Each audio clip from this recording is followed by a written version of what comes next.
தமிழக விவசாயிகள் சங்கத்தின் சார்பாக இன்றைக்கு எங்களுக்கு ஒரு பெரிய அதிர்ச்சியை கொடுத்திருக்கிறார் முதல்வர் அவர்கள்.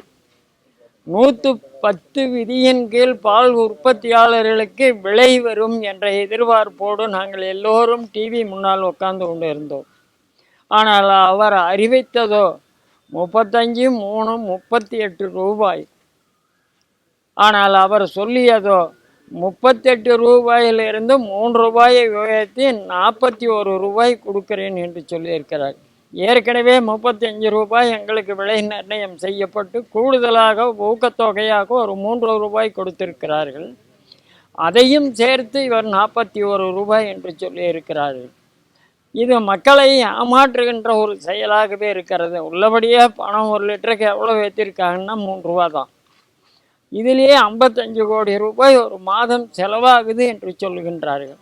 நான் இந்த முதலமைச்சரை மக்களை பார்த்து கேட்கின்றேன், இன்றைக்கு 234 எம்எல்ஏக்களுக்கும் கார் கொடுப்பதாக சொல்லியிருக்கின்றார்கள். வரவேற்க வேண்டிய விஷயம். ஏன்னா அவங்கெல்லாம் சைக்கிளில் போய் தொகுதி சுத்த முடியாது, பைக்கில் போய் சுத்த முடியாது. அதனால கார் அவசியம் வேணும்.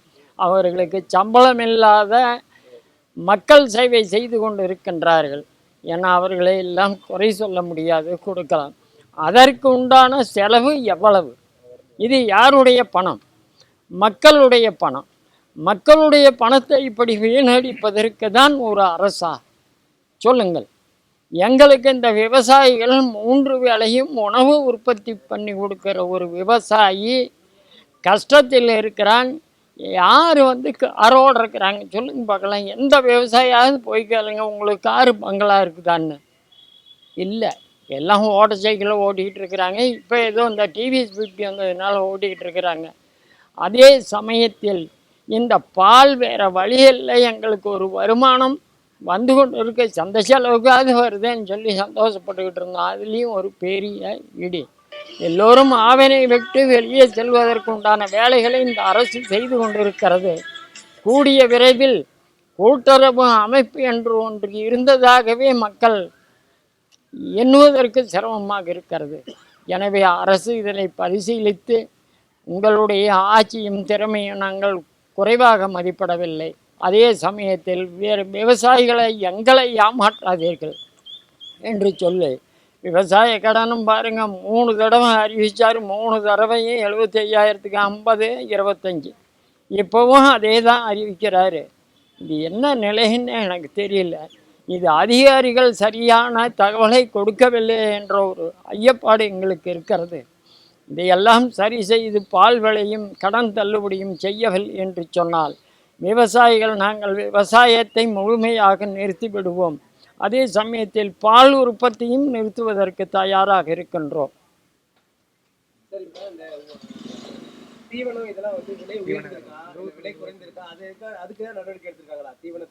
இல்லை, இப்போ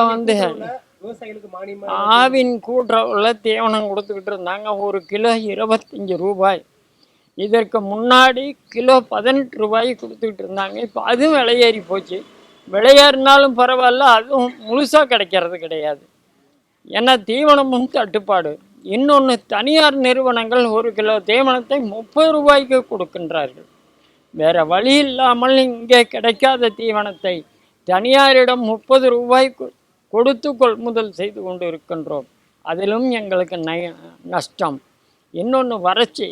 இதனால் பசுந்தீவனம் தட்டுப்பாடு பெரிய அளவில் இருக்கிறது. தண்ணீர் பற்றாக்குறை வந்துவிடுமோ என்ற ஒரு பயமும் இருக்கிறது. காவிரி அதோ வருது இதோ வருது, நாங்கள் அதுவும் திறக்கிறவாறு தெரியல. எனவே இந்த விவசாயிகளை வஞ்சிக்கின்ற நிலை நீடித்தால் வருங்காலத்தில் உணவு பஞ்சத்தை இந்த அரசு எதிர்கொள்ள நேரிடும் என்பதை மட்டும் சொல்லிக் கொள்கின்றேன்.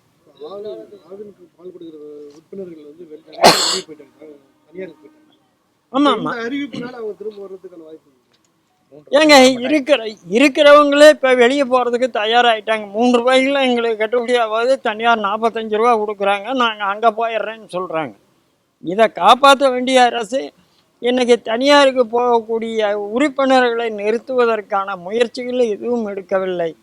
இதை பாருங்கள், அடுத்த 2 நாட்களிலே இதனுடைய பலன் உங்களுக்கு தெரியும்.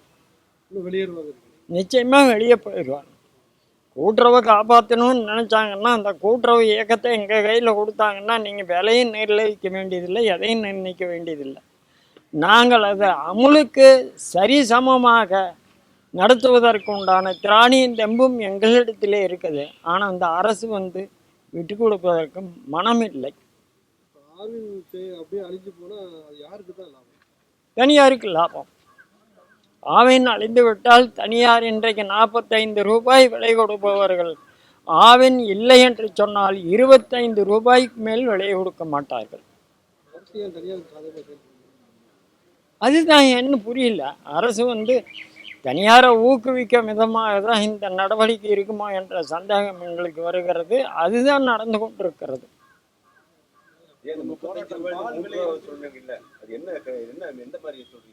அதாவது ஏற்கனவே எங்களுக்கு கொடுக்க வேண்டியது 1 லிட்டருக்கு 35 ரூபா. அது சார்ட்டில் எல்லாத்துக்கும் போட்டு அனுப்பிச்சிருவாங்க. ஃபேட் எஸ்என்எஃப் விகிதாச்சார அடிப்படையில். அது இல்லாமல் முந்தைய அரசு ஊக்கத்தொகையாக நாங்கள் விலை கேட்கின்ற பொழுது ஊக்கத்தொகை மட்டும் கொடுக்கிறேன் என்று சொன்னார்கள். லிட்டருக்கு 3 ரூபா. விலை ஏற்றத்திற்கு பதிலாக இந்த ஊக்கத்தொகையை எப்போ வேணாலும் நிறுத்திக்கலாம்ல. விலை கொடுத்துட்டாங்கன்னா குறைக்க முடியாது இல்லை.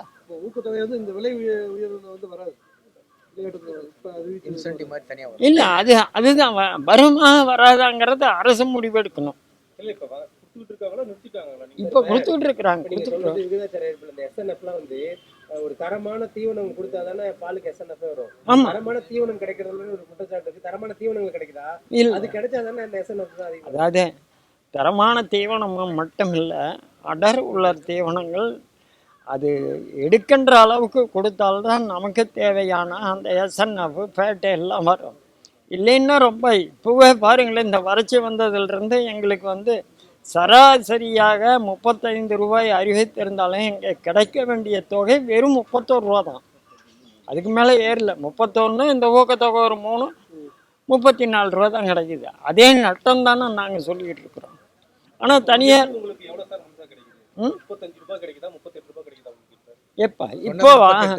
இப்போ எங்களுக்கு சராசரி எந்த சங்கத்தில் எடுத்தீங்கன்னாலும் 32 ரூபாய் 31 ரூபா தான் கிடைக்குது. ஆமாம், விகிதாச்சாரி 3 ரூபா, அவ்வளோதான். 35 ரூபா முழுசாக வாங்கறது இல்லை. இப்போ நேற்று ஒரு போராட்டம் அறிவிச்சிருந்தீங்க, 24ஆம் தேதி முதல் பால் நிறுத்தும் போராட்டம் அறிவிச்சிருந்தீங்க. அது என்ன, அந்த அறிவிப்பு அப்படியே தொடருதா இல்லை அதை மறுபரிசீலனை செய்வீங்க? ஏன்னா இது இப்போ தமிழ்நாடு முதலமைச்சர் அறிவிச்சிருக்காரு. அது அந்த போராட்டம் தொடருமா? அந்த போராட்டம் இல்லை, போராட்டம் தொடரும். ஏன்னா இந்த விலை கட்டுப்படி ஆகலைங்கிறது தான் எங்களுடைய கோரிக்கை. போராட்டம் தொடரும். 24ஆம் தேதி பால் நிறுத்த போராட்டம் தொடரும் தொடரும் தொடரும். 23ஆம் தேதி வரை கெடு விதிச்சிருந்தீங்க. ஆமாம். ஆனால் இப்போ அறிவிச்சிருக்காரு. அறிவிப்பு உங்களுக்கு போதுமானதாக இல்லை? போதுமானதாக இல்லை, திருப்தி இல்லை, போதுமானதாகவும் இல்லை. இது எங்களுக்கு ஏமாற்றம் அளிப்பதாகவே இருக்கிறது.